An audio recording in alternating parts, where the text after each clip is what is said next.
अवधूत चिंतन श्री गुरुदेव दत्त श्री स्वामी समर्थ. माझ्या चॅनलमध्ये तुमचं सगळ्यांचं मनापासून खूप खूप स्वागत, आभार.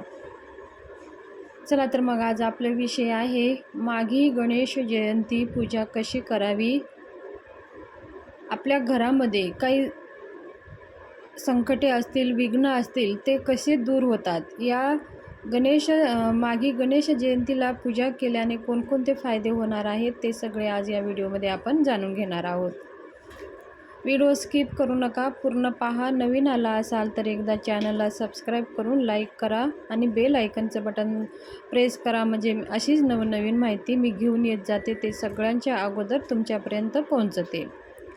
हिंदू पंचांगानुसार बघा, दरवर्षी माघ महिन्यामध्ये शुक्ल पक्षाच्या चतुर्थीला गणेश जयंती साजरी केली जाते. ह्या दिवशी भगवान गणेशाचा जन्म उत्सव साजरा करत असतो. माघ महिन्यातील गणेश जयंती माघी गणेश जयंती किंवा माघ विनायक चतुर्थी असेही आपण म्हणतो. 1 फेब्रुवारी रोजी माघी गणेश जयंती साजरी केली जाणार आहे. ह्या दिवशी गणेशाची विधिवत पूजा करून व्रत केले जाते. ज्यांना जमत असेल त्यांनी व्रत करावे, ज्यांना जमत नसेल त्यांनी व्रत नाही केले तरी पण चालेल.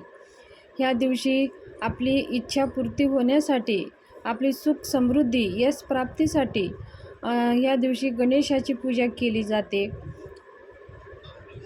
माघी गणेश जयंती हा एक विशेष दिन आहे, कारण ह्या दिवशी गणेशाची पूजन केल्याने आपल्या सगळ्या समस्या दूर होतात, जीवनात सकारात्मक बदलाव घडतो आणि माघ महिन्यातल्या शुक्ल पक्षाच्या तिथीला गणेशाची पूजा केल्याने बरेच शारीरिक आणि मानसिक फायदे होतात.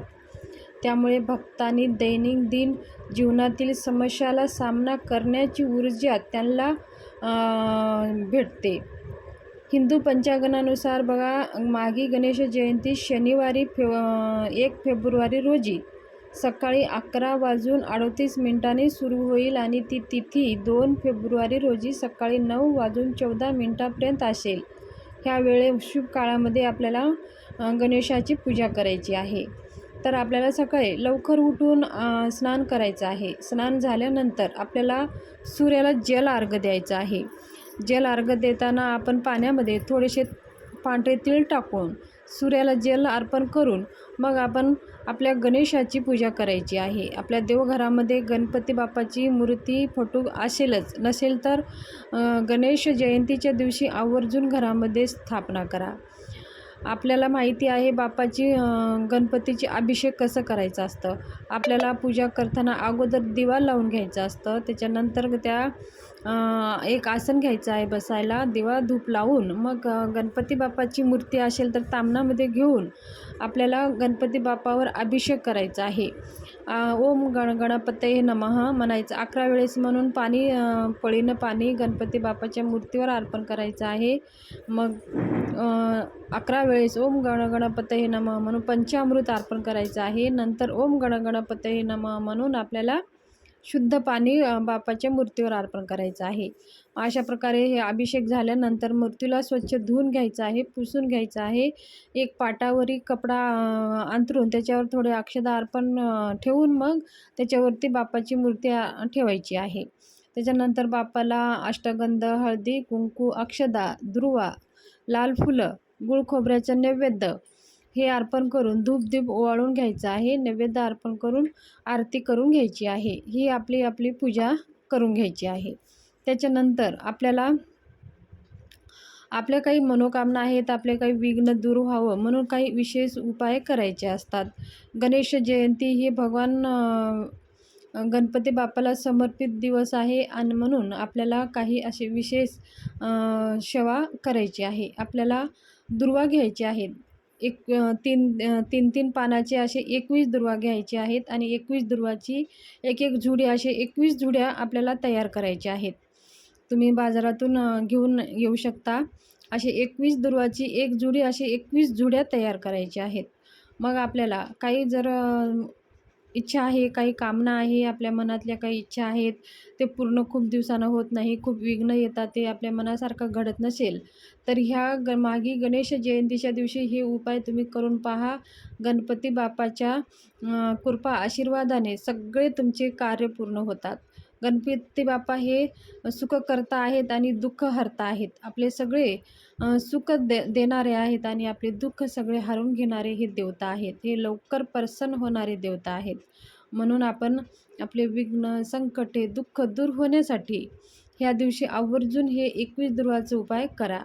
21 दुर्वा आपल्याला 21 दुर्व्याचे असे 21 जुड्या आपल्याला तयार करायचं आहे. मग आपल्याला हातामध्ये घ्यायचं आहे.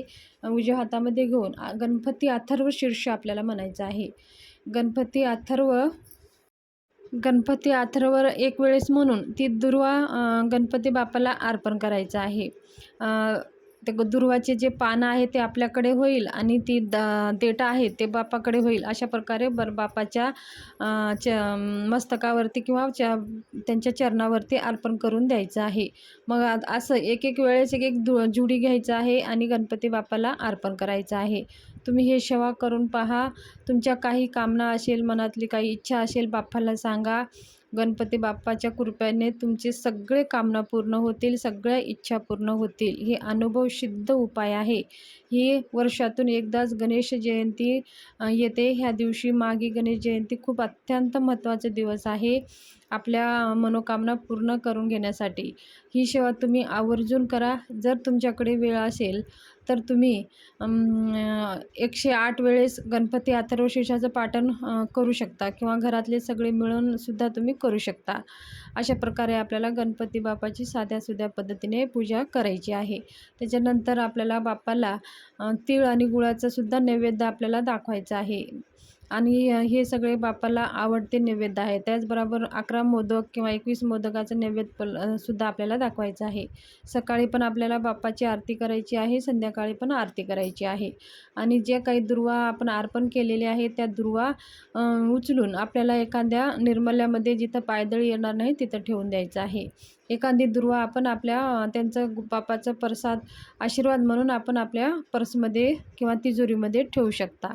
अशा प्रकारे आपल्याला 21 दुर्वाचे हे उपाय करून पहा. तुमची सगळी इच्छा मनोकामना पूर्ण होईल. तर ही माहिती तुमच्याशी शेअर करायची होती. कशी वाटली?